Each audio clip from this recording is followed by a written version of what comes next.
अब अगले वक्ता के रूप में हमारे बीच डॉक्टर राजीव रेड्डी चेट्टी सर मौजूद हैं। आप अभिनेता, निर्देशक, लेखक और अनुवादक हैं। आप यहाँ के छात्र रहे हैं। आपने नेशनल स्कूल ऑफ ड्रामा से मंच परिकल्पना और निर्देशन का डिप्लोमा लिया है। सर ने film and television institute of India में अभिनय सिखाया है।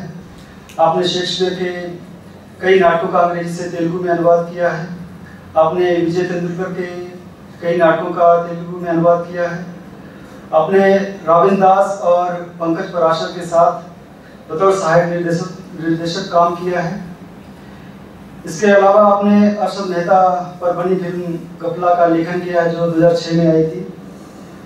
और इसके अलावा आपने डायल 100, एवरीवन, बुक ऑन, कोई है, स्पेशल स्क्वाड जैसे थ्रिलर्स में 100 घंटों का लेखन कार्य किया है।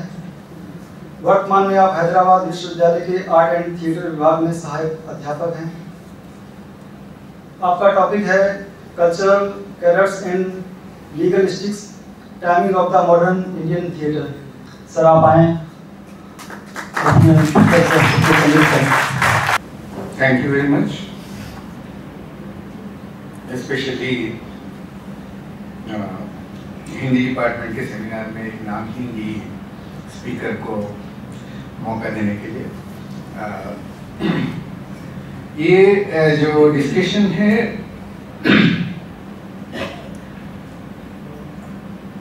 जो हम ये जो प्रोस्क्रिप्शन यानी हिंदी में बात करने की कोशिश करूँगा जितना भी हो सके। तो ये जो प्रोस्क्रिप्शन के बारे में जब हम बात कर रहे थे तो सबसे महत्वपूर्ण चीज़ मुझे ये लगी जो ये पूरे प्रोजेक्ट में जो ये है, तो इसको कंट्रोल के साथ जोड़ के देखना।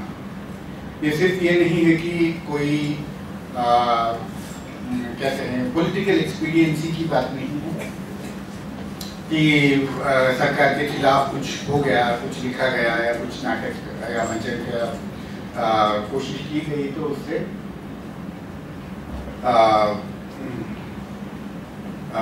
उसकी वजह से जो है उसको बैन कर रहे हैं। तो it's not a kind of a what to say वो एक लॉजिस्टिकल या उस तरीके का स्ट्रैटेजिक ये नहीं है, लेकिन ये पूरा इसके अंदर कंट्रोल जो आइडिया है कि इसको नियंत्रण करना। तो ये सिर्फ एक लेखक को या एक कलाकार को रोकने की बात नहीं है, ये पूरा प्रैक्टिस, वो कला का प्रैक्टिस, कला का जो भी या साहित्य का जो भी चलन है उसको कंट्रोल करने की कोशिश है। तो वो चीज़ को स्टडी करना जो है वो सबसे इंटरेस्टिंग और अट्रैक्टिव चीज़ लगी। सो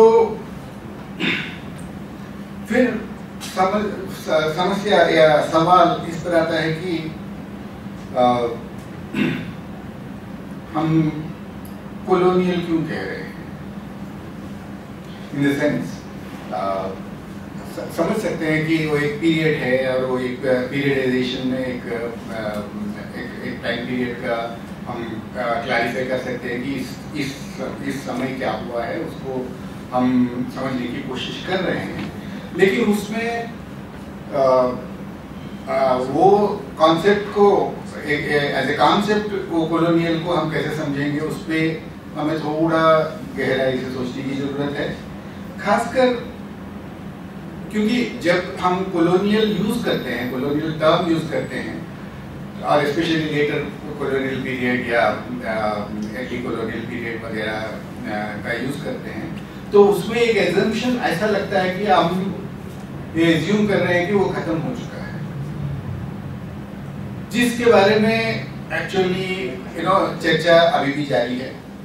क्या हम पोस्ट कॉलोनियल सोसाइटी है या सिर्फ हम खुद को सिर्फ पोस्ट इंडिपेंडेंस कह सकते हैं, और कहाँ तक हम डीकॉलोनाइज हो सके या पोस्ट कॉलोनियल सिचुएशन में है, इस बारे में चर्चा है दोनों तरफ से। राइट विंग की तरफ से भी, लेफ्ट विंग की तरफ से भी ये सवाल है कि क्या हम पूरी तरह से कॉलोनियल हैंगओवर या कॉलोनियल इन्फ्लुएंस से बाहर आ चुके हैं या नहीं।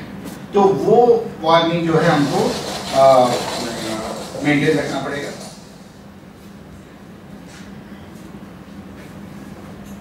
तो मैं पर्सनली मेरा काम जो भी मैं जो स्टडी करने की कोशिश करता हूँ उसमें मुझे फॉर एग्जांपल बहुत सारी चीज़ें जैसे जो लॉस जो लॉस जो कॉलोनियल गवर्नमेंट ब्रिटिश गवर्नमेंट ने लाई थी, ब्रिटिश गवर्नमेंट के नाम पे जो आया था उस समय, वो कई सालों तक इंडिपेंडेंट इंडिया में भी कंटिन्यू हो गए। और for example dramatic performance act तो कुछ स्टेट्स में अभी भी लागू है। फॉर एग्जांपल आप क्या देख सकते हैं विजय टेंडुलकर के ऊपर जो भी जिस तरीके के वो सखाराम बाइंडर हो या बेबी हो या इवन घाशीराम कोतवाल, इन सब के ऊपर जो जिस तरीके का प्रतिबंध या सेंसरशिप और कंट्रोल करने की कोशिश जो हुई थी, तो एक्चुअली 1947 में तो 1947 में जो इंडिपेंडेंस है उसको हम एक ब्रेक मान सकते हैं कि नहीं, ये एक सवाल है कि वो कंटिन्यूटी जो कंट्रोल करने की कोशिश जो है वो क्या सिर्फ कॉलोनियल क्वालिटी है या अभी तक वो लागू है, अभी तक वो जारी है।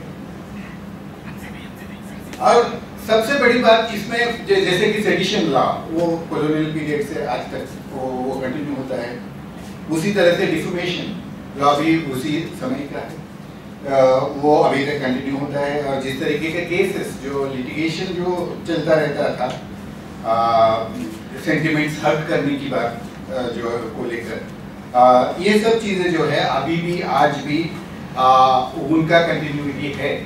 तो यही क्वेश्चन है कि यहाँ पे हम वो कंट्रोल को कैसे देखें। यानी एक चीज़ जो सरकार पर्टिकुलर स्टेट या पर्टिकुलर ब्रिटिश गवर्नमेंट को क्रिटिसाइज करने के लिए उन्होंने बैन किया तो वो समझ में भी आता है, लेकिन कई सारे अलग अलग तरीके के टेक्स्ट भी बैन हुए। और जैसे पिछले सेमिनार में भी हमने ये बात की है, इस बारे में चर्चा की है कि जिस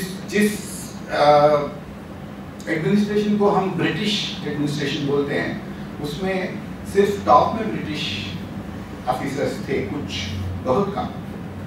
कहते हैं कि किसी भी समय में इंडिया में जो British that is English white लोग जो थे वो 2-3 हज़ार से ज़्यादा कभी नहीं। तो पूरे सरकार जो है बहुत सारे इंडियन कोलैबोरेटर्स के साथ चलता था। तो जो भी पॉलिसी का डिसीजन लेना और जो भी ये सब इस तरीके का लॉ बनाना या कोई पॉलिसी डिसीजन होना, ये सब में इंडियंस का हाथ बहुत था, यानी जो वो उनका जो योगदान जो है वो बहुत था। तो ये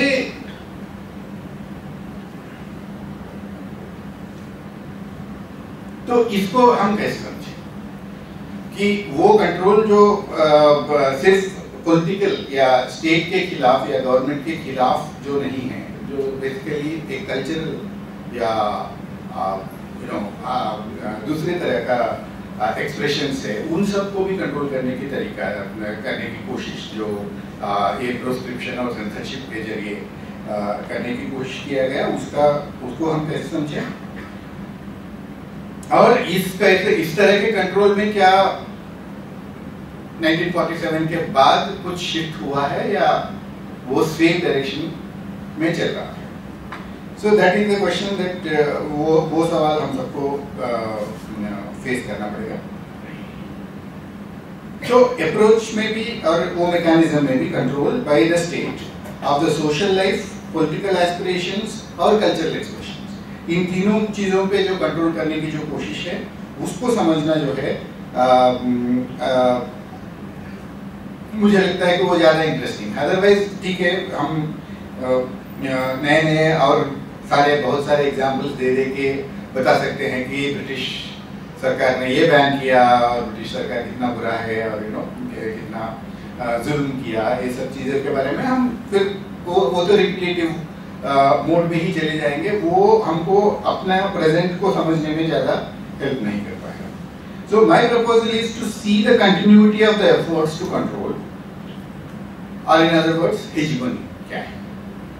सो जो कंट्रोल की बात, किस चीज़ की कंट्रोल है? ऑफ कोर्स एक तरह के है कि डिसेंट को कंट्रोल करना, क्रिटिसिज्म, सरकार को क्रिटिसिज्म को कंट्रोल करने का एक तो वो ऑब्वियस ये है, बट उससे ज़्यादा स्पेशली हम दूसरे तरह के जो उस तरीके का पॉलिटिकल नहीं है, वो चीज़ पॉलिटिकल इन सेंस जो सत्ता से डायरेक्टली रिलेटेड नहीं है, उन चीज़ों के बारे में प्रतिबंधित करने की जो कोशिश है उसको कैसे समझे ये कोशिश। तो मेरा प्रपोजल ये है कि ये जो कंट्रोल है बेसिकली ये control is an attempt to control modernity itself. जो आधुनिकता हमारे समाज में आ रही है उसको किसी न किसी तरह से रोकने की नहीं, वो तो पता था कि वो रोक नहीं सकते, पर उसको किसी न किसी तरह से कंट्रोल करें। फॉर एग्जाम्पल कोई भी लॉ हो जो स्पेशली सोशल रिलेटेड लॉ होता है, तो there are attempts always to control that. For example जब ये बात आई थी कि औरतों को एजुकेशन इंस्टीट्यूशन में एडमिशन देना है, कॉलेजेस और स्कूल्स में एडमिशन देना है, जो ज्योतिबा फुले और ज्योतिबा फुले टाइप रिफॉर्मिस्ट का जो एफर्ट्स हुए थे, तो फाइनली जब वो एक पॉलिसी बनते बनते जो है आप उसको भी कंट्रोल करने की कोशिश करते हो। आप जानते हो कि आप रोक नहीं सकते, आप ये नहीं कर सकते कि ठीक है औरतों को एजुकेशन की जरूरत नहीं है, उनको सिर्फ खाना बनाना सीखना चाहिए, तो आप अलाउ करते हो। लेकिन किस तरह का एजुकेशन चाहिए और किस लिए चाहिए एजुकेशन, उस बारे में जो है आप अपने जेंडर स्टीरियोटाइप्स को रीइंफोर्स करने की कोशिश करते हो, ताकि एजुकेशन जो है वो एक simple education of A individual नहीं हो के एजुकेशन ऑफ ए वुमन होगा। For example I don't know, I hope आजकल ये स्कूल में डिबेटिंग कॉम्पिटिशन नहीं हो रहे हैं, क्योंकि हमारे टाइम में भी गांव के स्कूल में डिबेटिंग कंपटीशन होता था कि औरतों को एजुकेशन चाहिए कि नहीं। और the problem is that even हमारे टाइम में भी, like this is like 70s 80s की बात कर रहा हूँ, तब भी जब डिस्कशन होता था तो बात यही होती थी कि औरत को पढ़ाए तो बच्चों को पढ़ाएगी, तो फैमिली का जो है वो उधार हो जाएगा वगैरह वगैरह। यानी किसी आदमी को पढ़ाने से उनके बच्चों को एजुकेशन में इम्प्रूवमेंट होगा, वो आर्गुमेंट कभी सुना नहीं है। It becomes a responsibility. So basically you want the women to be educated, but you want them to be educated homemakers and not as a modern individuals, independent free individuals in the society. So हर जगह जहाँ पे for example बहुत सारे examples आप ले सकते हैं, even विधवा विवाह का जो भी एक्ट है या शारदा एक्ट है, इवन जब हिंदू लॉ स्पेशली ये थोड़ा वाइडर इश्यू हो जाएगा, but basically the thing is that any entry of the modernity through the state, especially through the colonial state and later through the Indian state, always had to negotiate with the conservative forces, and there was always a kind of a caveat, उसको वो modernity को एक controlled और एक तरह का एक compromised तरीके से इंक्लूड करने की, या जब तक वो लॉ बन के वापस आ जाएगा वो तब तक जो है वो एक काइंड ऑफ डाइल्यूटेड मॉडर्निटी जो है वो हम एक्सपीरियंस करते हैं।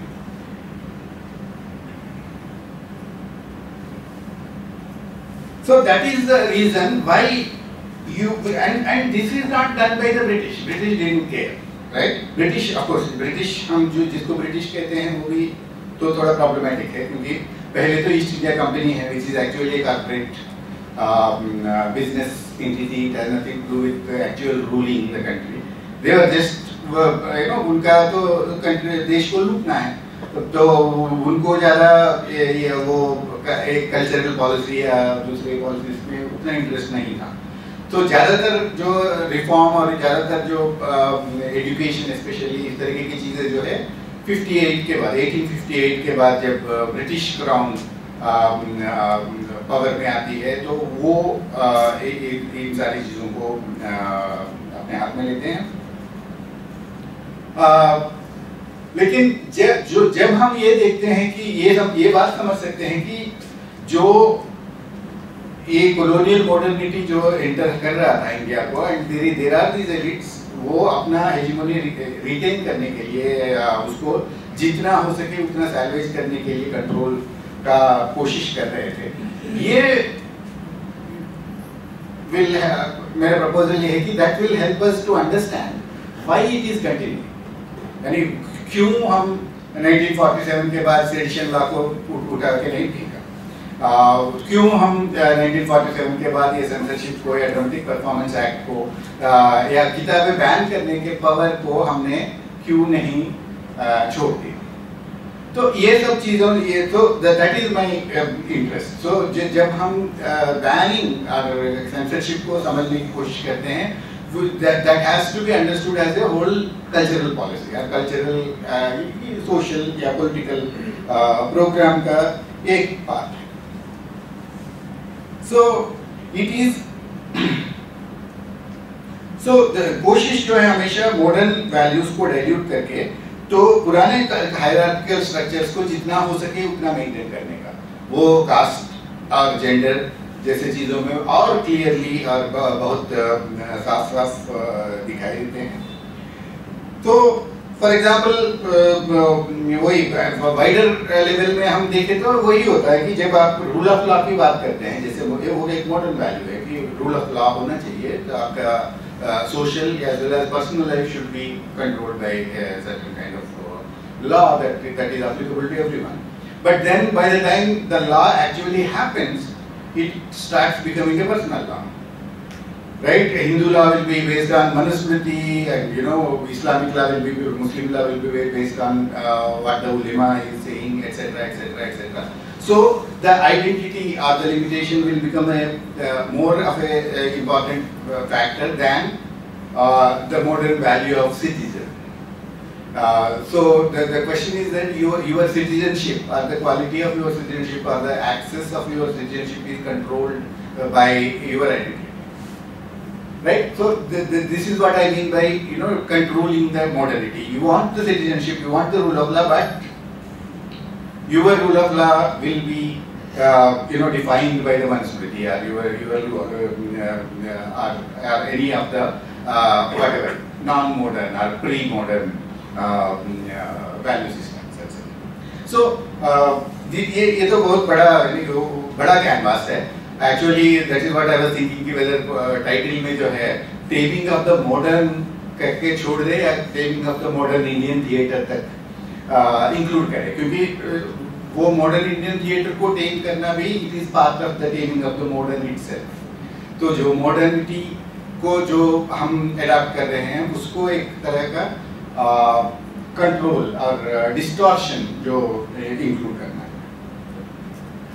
नाउ थिएटर और कल्चर जो है इस तरीके के कंट्रोल का एक मेजर ये है, और इसमें वो दोनों चीजें हैं, कैरेट्स भी है, स्टिक्स भी है, राइट? आपको सर्टेन लिमिटेशंस और सर्टेन कंट्रोल्स को एक्सेप्ट करने के लिए आपको रिवॉर्ड भी किया जाएगा, आपको एक कल्चरल वैल्यू दिया जाएगा। अदरवाइज अगर बहुत ज़्यादा आप कंट्रोल से बाहर हो रहे हैं तो तब जो है लॉ या सरकार का डंडा जो है वो आपको कंट्रोल करने के लिए तब वो इस्तेमाल किया जाएगा। सो ये जो है कई तरह के वैल्यूज और सिस्टम्स के जरिए जो है कंट्रोल ऑपरेट होता है। फॉर एग्जाम्पल बैन जैसे कहते हैं, हम प्रोस्क्रिप्शन की बात कर रहे हैं, तो बैन करना, सेंसर करना। सो फॉर एग्जाम्पल ये जो है ठीक है, एक जो मैंने कहा ना, तो जो सेडिशन या इस तरीके का राजद्रोह टाइप की जो चीज़ों के बारे में एक्शन लेना जो है, that is one thing. For example आप देख सकते हैं कि अगर 1947 के बाद ऑल इंडिया रेडियो के पॉलिसीज आप देखेंगे तो बहुत क्लियरली लिखा गया है कि ऐसे आर्टिस्टों के, ऐसे कलाकारों के जो गाना जो है ऑल इंडिया रेडियो में नहीं सुनाया दिया जाएगा जिनके निजी जिंदगी में स्कैंडल का स्कोप है। So this basically bans all the wives from actually singing in the all India Radio. तो जब तक अख्तरी बाई फैजाबादी गाना गाएगी वो ऑल इंडिया रेडियो में सुना नहीं सकते। वो जब शादी करके बेगम अख्तर बन जाएगी then she will be allowed, right? So the question is about controlling, in the sense you want to control a certain way of life, you want to control or allow or give space only to certain kind of practices and certain kind of life itself. You know, certain kind of women will not be accepted as a part of the public, or you know, you don't accept them as citizens. You don't accept them as practitioners of a particular skill, or particular craft, or particular profession. In fact, one of the cultural characteristics that I talk about is basically about, जैसे कि पुला देशपांडे एक जगह मजाक करते हैं कि नाटक के बारे में बोलते हैं कि समय बदल गया है और नाटक जो है धंधा होना बंद हो गया और वो कला बन गया। लोग जो है नाटक के टिकट खरीदना बंद कर दिए और कलाकारों को अवार्ड देना शुरू कर दिया, राइट? सो ये जो प्रोफेशन को ब्रेक करना, यानी प्रोफेशन से आर्ट को एक तरह से अलग कर देना, जो प्रोफेशनल यानी उसी के ऊपर, फॉर एग्जाम्पल साहित्य में भी जैसे कितने लोग हैं जो एक्चुअली, कितने साहित्यकार हैं जो आगाश कश्मीरी की तरह या रंगे राघव की तरह सिर्फ लिखना एक प्रोफेशन बना के उस पे जिए थे, राइट? जैसे जैसे मॉडर्निटी आगे बढ़ता जाता है, amateur becomes the ideal, professional becomes a kind of a compromise. Professional is seen as a lesser artist. Professional जो है वो कम स्तर का आर्टिस्ट है, वो निचले दर्जे का आर्टिस्ट है, क्योंकि वो पैसे कमा रहा है अपने कला से। जो पैसे नहीं कमाता है, जो यानी मतलब जिसका कोई दूसरा नौकरी है या दूसरा जरिया है जीविका का, वो जो है कलाकार हो सकता है। सो वो जो है फॉर एग्जाम्पल उसका इम्प्लीकेशंस बहुत सारे हैं। जब आप एमेच्योर को रोमांटिसाइज करते हो, जो पैसे नहीं कमाने को रोमांटिसाइज करते हो कि जो आप कला के जरिए जो है आप नहीं कमाना जो है, सो आप जो है पूरा जो ट्रेडिशनल परफॉर्मर्स है उन सबको आप खारिज कर देते हो। आपके जो फॉर एग्जाम्पल कोई भी हो, आपके लौंडा नाच करने वाले हो या आपके जो पारसी थिएटर जैसे कंपनी थिएटर नौटंकी वगैरह करने वाले हैं, या ये सब जो है आपके लिए जो है नीच या निचले दर्जे के प्रैक्टिशनर्स बन जाते हैं, और आपका जो बेसिकली कला का जो पुजारी वगैरह वगैरह जो रोमांटिसाइज्ड जो बातें होती है एमेच्योर आर्टिस्ट का, वो जो है इम्पोर्टेंट होता है। इसका मतलब एक्चुअली इसका इम्प्लीकेशन क्या है? क्योंकि ये सब जो है they come from a different caste base. जो आपके जो, क्योंकि इंडिया में भारतीय संस्कृति में जो हिस्ट्री में आप देखेंगे तो हर चीज जो है कास्ट से जुड़ा हुआ है, तो परफॉर्मेंस भी कास्ट से जुड़ा हुआ है। जो भी परफॉर्मर है वो एक कास्ट के परंपरा के द्वारा अपना स्किल सीखते हैं, अपने परिवार से सीखते हैं, अपने वहाँ से उनके पास वो स्किल आता है और वो परफॉर्मेंस का करने का हक उनको वहाँ से मिलता है। पर जब आप वो सबको हटा के आप बेसिकली एक नए तरीके का परफॉर्मेंस का कल्चर बनाने की कोशिश करते हो, जो बेसिकली एक तरह का नॉन परफॉर्मिंग कम्युनिटी से आने वाले लोग आके परफॉर्म करने लगते हैं। अंग्रेजी में कहे तो कल्चरल अप्रोप्रिएशन, जो कल्चरली जो जिस काम के लिए जो कम्युनिटीज जो पूरा अपने सदियों से या जो भी जनरेशन से जो सीख रहे हैं और जो डेवलप कर रहे हैं, उनका परफॉर्मेंस को आप डिवैल्यू कर देते हो, और जो amateur educated urban middle class young people जो इन कम्युनिटी से नहीं आते हैं, वो आपका कैरियर्स, आपका जो मॉडर्न इंडियन थिएटर के कैरियर्स वो बन जाते हैं। क्योंकि जब तक फॉर एग्जांपल पारसी थिएटर है, जब तक नौटंकी चल रहा था, वो जो है commercial, actually they are modern commercial entities, वो कोई पर्टिकुलर फॉर्म से नहीं है जो रिलीजियन से या रिचुअल से रिलेटेड फॉर्म्स है। वो अलग अलग जात के, अलग अलग रिलीजियंस के फॉर एग्जांपल आर्टिस्ट को डिफरेंट परफॉर्मेंस कल्चर से जो आए हुए आर्टिस्ट को इकट्ठा करके पैसे कमाते थे, राइट। सो फॉर एग्जाम्पल आप देखिए कि आकाश कश्मीरी के नाटक मंचन करने वाले जो पारसी थिएटर कंपनीज, जो कंपनी थिएटर कंपनीज जो बोलते हैं उनको, उनमें देखिए या नौटंकी कंपनीज में देखिए, आपको बहुत डिफरेंट डाइवर्सिटी जो मिलती है आपको उनके फॉर एग्जाम्पल कास्ट बैकग्राउंड्स में, right.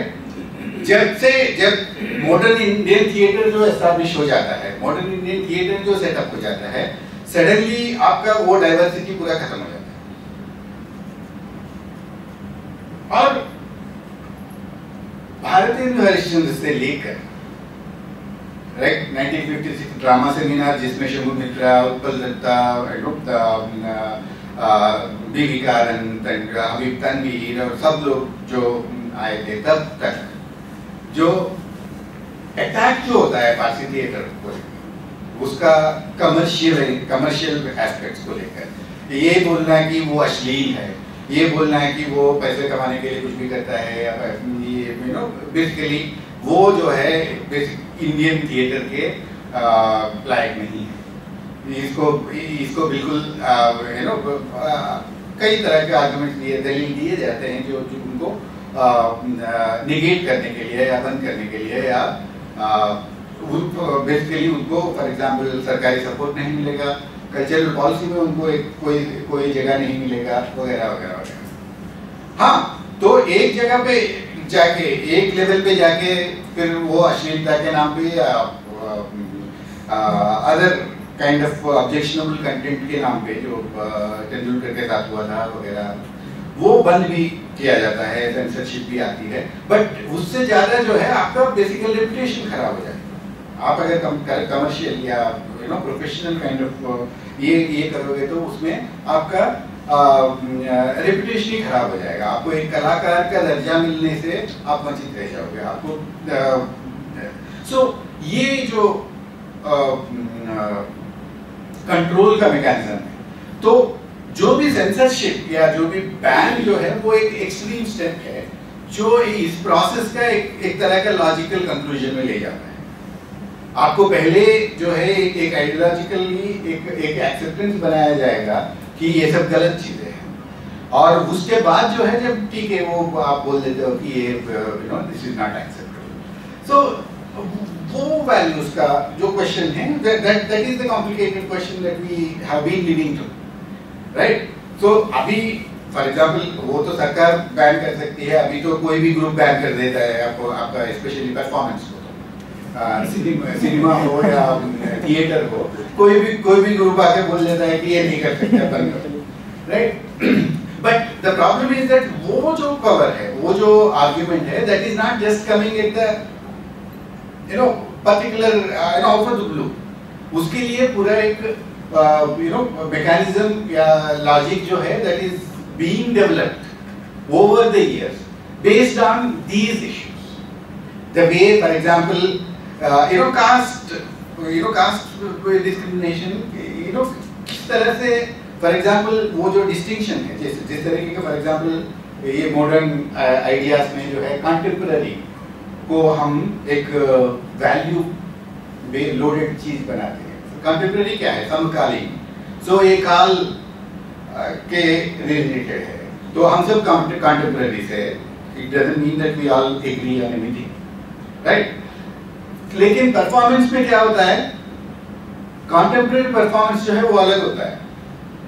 Then there is a classical performance, there is a traditional performance, there is a folk performance, which are not supposed to be contemporary. जबकि वो है कंटेम्पररी, जो आज के डेट में जो हो रहे हैं, आज के डेट में वो कम्युनिटीज जो है सर्वाइव कर रहे हैं अपने आर्ट को और अपने क्राफ्ट को, फिर भी उनको अलग कैटेगरी में रखा जाता है. और वो कैटेगरी कैसे डिसाइड होता है? क्यों किसी फॉर्म को, एक्चुअली वो एक बड़ी चीज है, कहने का देन है हमारे कल्चरल डिस्कोर्स के लिए, कि शास्त्रीय शब्द को क्लासिकल का ट्रांसलेशन मानना ही एक बड़ा, मुझे लगता है, साजिश, राइट?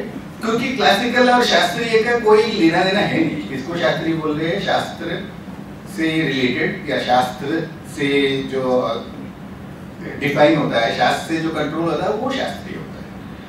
वेराज क्लासिकल जो इंग्लिश में जो क्लासिकल शब्द है, उसके लिए कोई शास्त्र से लेना देना नहीं है. क्लासिकल का अलग अलग मीनिंग्स है. जैसे म्यूजिक में क्लासिकल का सेंस अलग है, లేదా क्लासिकल कल्चर, जैसे ग्रीक और रोमन कल्चर को क्लासिकल पीरियड बोलते हैं, तो उसका सेंस अलग है. बट समहाउ हमारे दिल्ली में कुछ एकेडमी में कुछ बाबू बैठते हैं और वो डिसाइड करते हैं कौन सा शास्त्रीय है और कौन सा हाल ही में फॉर एग्जांपल मणिपुरी कीर्तन को क्लासिकल दर्जा दिया गया. अब छाऊ को क्यों नहीं दिया गया, या कोई दूसरे बाकी परफॉर्मेंस फॉर्म्स को क्यों नहीं दिया गया, क्यों दे रहे हैं? तो ये सब जो है एक तो आर्बिट्ररी है, दूसरा उसका एक कास्ट एंगल, कौन परफॉर्म कर रहा है, किस कास्ट उस पर्टिकुलर फॉर्म को परफॉर्म कर रहा है, उस पर डिपेंड करता है कि वो क्लासिकल बनेगा या ट्रेडिशनल बनेगा या फोक बनेगा.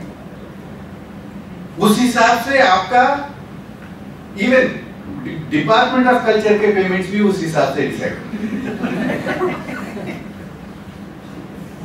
राइट? सो कल्चर का कंट्रोल या कल्चर के जो भी जिस तरीके का जो ये है, तो मेरा प्रपोजल ये है कि जो सेंसरशिप है, जो वो उसको एक एक्सट्रीम स्टेप माना जाए और वो इन सब प्रैक्टिसेस का एक कंटिन्यूटी माना जाए. ये सब कंट्रोल के जो मैकेनिज्म्स है, उनमें उनका एक पहलू है जो एक्चुअली प्रतिबंधित करना है, एक्चुअली बैन करना है, एक्चुअली खत्म करना है. बट अदरवाइज बहुत सारे खत्म हो चुके हैं. पता नहीं, फॉर एग्जांपल आपके अपने अपने गांव में आप देख लो कि डोमकच क्या अभी भी होता है? बंद हो गया. हाँ, कई जगह पे नहीं होता है. कई जगह पे कहते हैं कि हाँ हमारे नानी के टाइम होता था, या हमारे माँ के शादी में वो होता था, उस तरीके का बात होती है. लेकिन वो फिर खत्म हो जाएगा, क्योंकि स्पेशली समथिंग लाइक डोमकच, जैसे शायद आप सब जानते होंगे, क्योंकि वो एक तो एसोसिएटेड विद डूम, और द आइडिया इज दैट वो गंदगी है, क्योंकि वो सेक्स के बारे में बात करते हैं, सेक्सुअलिटी के बारे में बात करते हैं. उसी तरह से फॉर एग्जांपल अपना लौंडा नाच टाइप की परफॉर्मेंस है, वो उसके बारे में हम वही तो इश्यू है कि जब भारतेंद्र हरिश्चंद्र क्रिटिसाइज कर रहे हैं कि अश्लीलता को लेकर, कि कंपनी थिएटर या पार्टी थिएटर के जो अश्लीलता को लेकर क्रिटिसाइज कर रहे हैं, जिस कल्चर में डोमकच है, जिस कल्चर में लौंडा नाच है, उसका अश्लीलता का परिभाषा क्या है, राइट? अगर फॉर एग्जांपल पार्टी थिएटर के जो आइटम सॉन्ग्स या नौटंकी के जो सेक्सुअल कंटेंट पे आपको अगर इतराज है तो जयदेव को क्यों नहीं बैन करते? गीत गोविंद में जिस तरह का सेक्सुअलिटी का डिस्क्रिप्शन है, या भर्तृहरि के श्रृंगार शतक में जो भी जिस तरह का डिस्क्रिप्शन है, तो जो भी पैरामीटर्स जो भी डिफाइन कर रहे हैं, they are all political, right? So मेरा यही प्रपोजल है, सजेशन है कि जब हम ये प्रतिबंधित करने वाली चीजों के बारे में बात कर रहे हैं, तो ये जिस तरीके से एक तरह से जो खत्म किया जा रहा है, चाहे विदाउट एनी लीगल